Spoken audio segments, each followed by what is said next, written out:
The file had no photograph. Every other record in the Conclave's war archive contained a biometric image, standard protocol, logged at intake. But file 773177 Sup 1 H was blank where the face should have been. Not corrupted, not missing.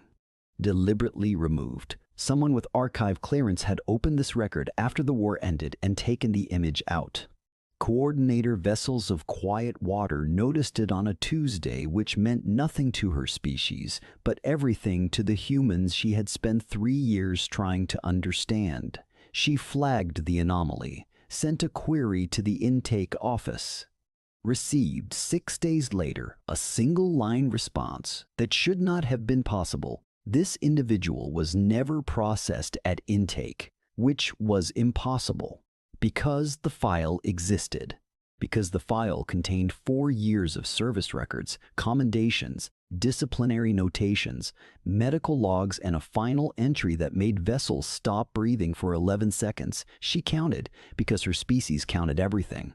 The final entry read, Cadet, rank held by administrative agreement. She read it 3 times. Then she started from the beginning.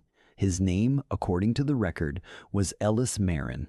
His listed age at enrollment was 19 standard years. His species designation was human. His intake scores were unremarkable, middle percentile across all cognitive and physical assessments, slightly below average in spatial reasoning, slightly above in what the Conclave's testing framework awkwardly translated as pain threshold calibration. The evaluating officer's note read, Candidate presents no exceptional indicators. Recommend standard track. Vessels had pulled enough human records by now to know that the evaluating officer had been looking for the wrong things entirely. But she hadn't known that yet, reading the file the first time. What she had known, what anyone reading cold would have known, was that Ellis Marin had begun his conclave training as the most ordinary human in the facility. What the file did not explain was why, 4 years later, the 7th Ashemini had requested his name specifically in the armistice terms. Not humanity's surrender, not territorial concession. His name, one human being. Vessels set down the intake evaluation and looked at the clause again. She had assumed it was symbolic, a gesture of dominance, the hegemony demonstrating they could demand anything they wanted and receive it. She was beginning to suspect she had been catastrophically wrong. 3 years before the armistice, Ellis Marin had arrived at Conclave Tactical Station, Marin Thess, no relation to his surname, a coincidence the other cadets found funny in the way humans found things funny when they were nervous. Carrying a single bag, wearing clothing that the intake officer described in the log as structurally inadequate for the climate. The station was cold. Deliberately so. The Conclave trained its multi-species cadets in environments calibrated to the median comfort threshold of all enrolled species, which meant it was too cold for 4 of them and too warm for 2 and genuinely comfortable for none. This was, the training doctrine explained, intentional. Discomfort created focus. The human cadets tended to arrive underprepared for the cold. Ellis Marin arrived underprepared in a different way. You don't have your equipment manifest, the intake officer, a Dravosi named Chalk Against Current, told him at the processing desk. You were sent the list 6 weeks ago. I got it, Ellis said. Then where's the equipment? Ellis looked at the bag, back at Chalk. This is the equipment. Chalk reviewed the manifest. Reviewed the bag. The bag contained 1 change of clothing, a small folding tool of unclear purpose, 3 items that the log would later describe only as human sustenance packets, and a handwritten document in a language the scanner couldn't identify. This document, Chalk said. What language is this? My grandmother's, Ellis said. It's a letter. Chalk stared at him. You brought a letter instead of regulation equipment. I brought both, Ellis said. The letter fits in the bag. The regulation equipment was expensive. Chalk filed an incident report. It was the first of what would eventually become, across 4 years, 47 incident reports involving Ellis Marin, and Vessels had read all of them now, because they were all in the file and because each one was more confusing than the last. The second report came 11 days into training. Ellis had been assigned to a standard endurance rotation with 7 other cadets, 3 human, 2 Dravosi, 1 Calith, 1 Vorn. The rotation involved a 40-kilometer march in full kit across a simulated hostile terrain course, with resupply deliberately withheld past the midpoint to test resource management under pressure. The Calith cadet withdrew at kilometer 22, which was respectable for a species with a different metabolic baseline. The Vorn withdrew at kilometer 31. 2 of the human cadets withdrew at kilometer 36 within minutes of each other, which the supervising officer noted was consistent with prior cohort performance data. Ellis completed the course. The incident report was not about that. It was about what happened at kilometer 38 when Ellis sat down on a rock, removed his boot, examined a wound on his foot that the officer's report described as significant tissue damage, and then put his boot back on and walked the remaining 2 kilometers. "Why didn't you signal for medical?" the supervising officer asked him afterward. Ellis looked at the officer, a Dravosi, like chalk, though Vessels noted from the file that Ellis never seemed to distinguish between Dravosi individuals in his early reports, a failure of alien recognition common in new human cadets. "I was going to finish," Ellis said. "You could have caused permanent damage." "Could have," Ellis agreed. The officer waited for more. Ellis offered nothing further. The officer filed the report. The medical log attached to it noted the wound had required 16 stitches and that Ellis had returned to training the following morning, which was 4 days earlier than medically advised. Vessels noticed something in the margin of that medical log. A note from the treating physician, not a conclave standard notation, but a personal addendum, added in the physician's own hand. "He thanked me 3 times. Why does that make me uneasy?" Topic 50B. Hapic 50B had accumulated a reputation in his cohort that Bessel struggled to categorize. The other cadets, human and otherwise, described him in their peer evaluations with words that contradicted each other. Quiet, but not absent. Slow, but always there. Unremarkable, except when it mattered, and then you couldn't explain why. One human cadet named Dara Osei wrote, "He doesn't try to win anything, he just doesn't stop." It was the closest anyone came to an accurate description. But even Dara, who would later become the only person in the entire record who seemed to genuinely understand Ellis, had missed something in that assessment. Ellis wasn't simply persistent. He was persistent in a specific direction, toward a specific thing, and in 4 years of records, Vessels had not yet identified what that thing was. The letter from his grandmother was not in the file. Vessels noticed its absence the way she had noticed the missing photograph. Someone had been in this file. Someone had taken things out. She was starting to understand why. Month 7, the first operational assignment. The Conclave's training program embedded senior cadets in low-risk advisory roles during active operations, a pipeline practice designed to accelerate readiness without exposing unfinished personnel to frontline conditions. Ellis's cohort was assigned to support a logistics coordination effort in the Bethany corridor, a supply route that had been disrupted by hegemony probe forces. The assignment was, according to every pre-deployment assessment, genuinely low risk.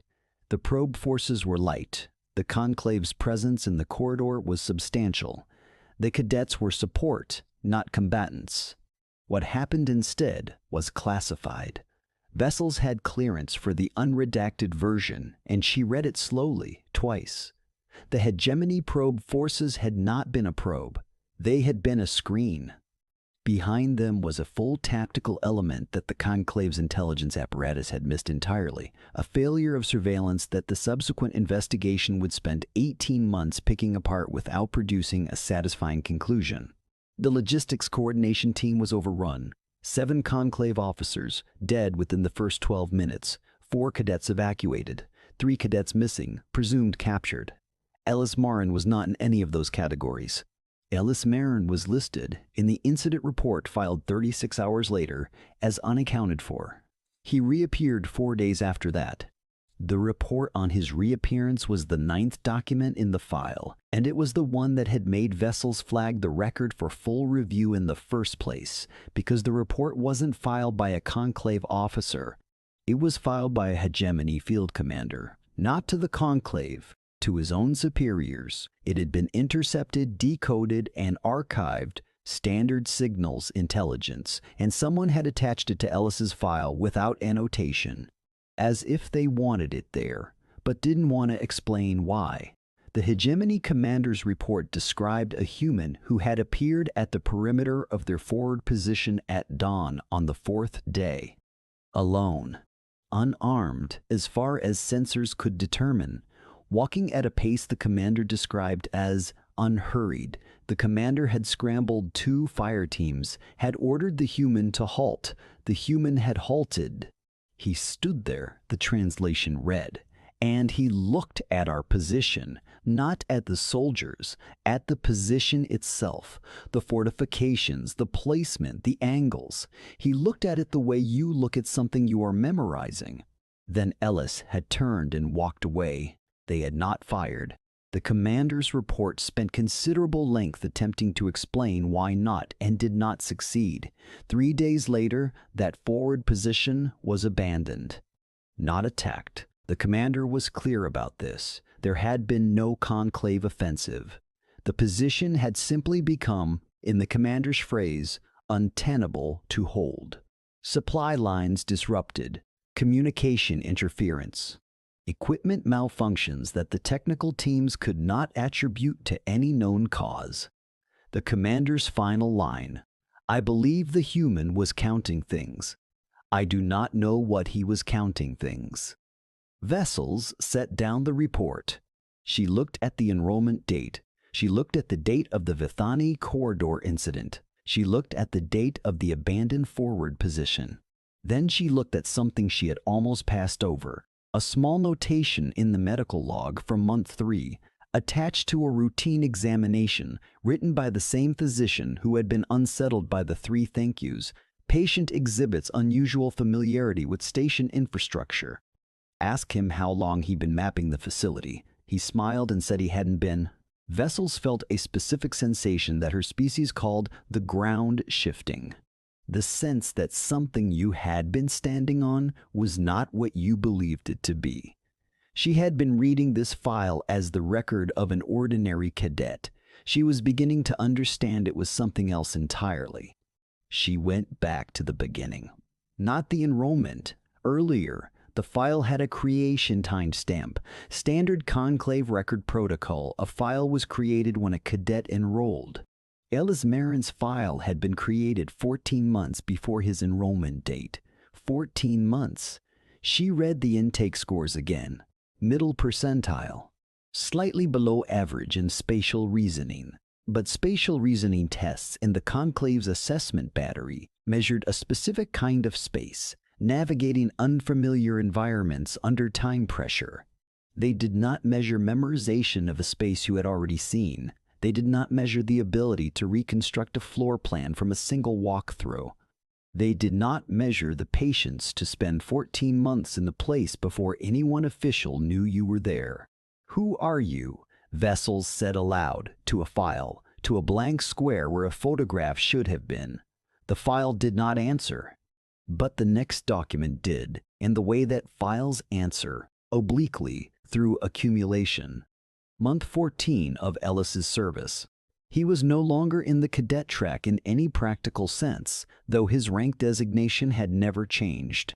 He had been, through a series of reassignments that Vessels now read as a deliberate shell game of paperwork, attached to 6 different operational units in sequence, spending an average of 8 weeks in each, never long enough to require a permanent status change, always listed in unit manifests as training support, cadet, 6 units. Different sectors, different commanders, different operational theaters. The hegemony had begun by this point to lose things they could not account for. Not battles, not positions. Things. Intelligence assessments that stopped being accurate, supply calculations that came out wrong, commanders who made decisions based on information that was, by the time they acted on it, subtly false. The kind of errors that emerged when someone had been in your records and hadn't taken anything, had only read and changed nothing, and left and waited. One hegemony intelligence officer's report used a phrase that the conclave translator had flagged as idiom, unverifiable. "We are being seen from the inside." Ellis Marin had never been assigned to intelligence. His file said cadet. His file said training support. His file said middle percentile, nothing exceptional, recommends standard track. His file had been constructed, vessels now understood, to be exactly what it appeared to be, the missing photograph. The removed letter, the blank where his face should have been. These weren't gaps in the record, they were the record. Someone had built a person out of administrative paper, walked that person through 4 years of a war, and the hegemony had spent 18 months trying to find a spy and looking for the wrong kind of ghost. The Armistice Clause. Vessels pulled it up again. Return of individual designated Ellis Marin, Conclave Service Number 7731H, to hegemony custody for accountability proceedings. She had thought, symbolic. She had thought, gesture of dominance. What it actually was, the first time in the entire war the hegemony had asked for something because they needed it. Because Ellis Marin was the only person alive who knew the full shape of what he had done. Every access point, every false record, every commander who had made the wrong decision based on information that had been breathed on, not rewritten. The hegemony didn't want him punished. They wanted him to tell them what they didn't know about themselves, which the conclave had refused, quietly, with language that sounded like procedural delay and was, vessels now understood, a hard no dressed in diplomacy's clothing. The armistice had held anyway. It always did when both sides were more afraid of the alternative. She found his current assignment in the last page of the file, post-armistice disposition. It was a single line, no elaboration, no unit designation, no sector code. Enrolled. Standard track. Recommend no exceptional indicators. A new station. A new file that would look exactly like this one. A new cohort of cadets who would describe him with words that contradicted each other. Quiet, but not absent. Slow, but always there. Vessels thought about the hegemony commander standing at a forward position, watching a lone human memorize his fortifications from 300 meters and not firing. And she tried to identify the exact moment the commander had understood. She didn't think it had been when Ellis turned and walked away. She thought it had been earlier, in the looking, in the patience of it, in the complete absence of fear, in a posture that should have been terrified and somehow, incomprehensibly, was not. The galaxy had been frightened of many things. Species with faster ships, larger armies, more efficient killing. It understood those fears because they were logical. They scaled. They could be measured and countered and eventually defeated through sufficient resources applied with sufficient will. What it did not know how to be frightened of was a 19-year-old with a letter from his grandmother who had walked into a war as nobody in particular and spent 4 years being so thoroughly, patiently, invisibly present that by the time anyone thought to ask who he was, the answer no longer fit inside a file. The photograph had been removed, but Vessels thought, sitting in the archive with every record he had left behind, the boot wound, the 47 incident reports, the field commander who couldn't explain why he hadn't fired, the intelligence service of an entire hostile civilization quietly unraveling from something no one could name. She thought she understood his face anyway. Not what it looked like, what it meant. Humans had never been the most dangerous thing in the galaxy because they were the strongest, or the fastest, or the most advanced. They were the most dangerous thing in the galaxy because they were the species that could send one person with nothing into the middle of everything and have that person be so completely, convincingly, unremarkably, ordinary that the war ended before anyone realized the battle had been fought by a single human who never once changed his rank. The file said Cadet. The file had always said Cadet. Somewhere in a station vessels did not have clearance to name, Ellis Marin was unpacking a single bag, shaking hands with an intake officer, and scoring middle percentile on a spatial reasoning test that was measuring entirely the wrong thing. And the next war had already begun.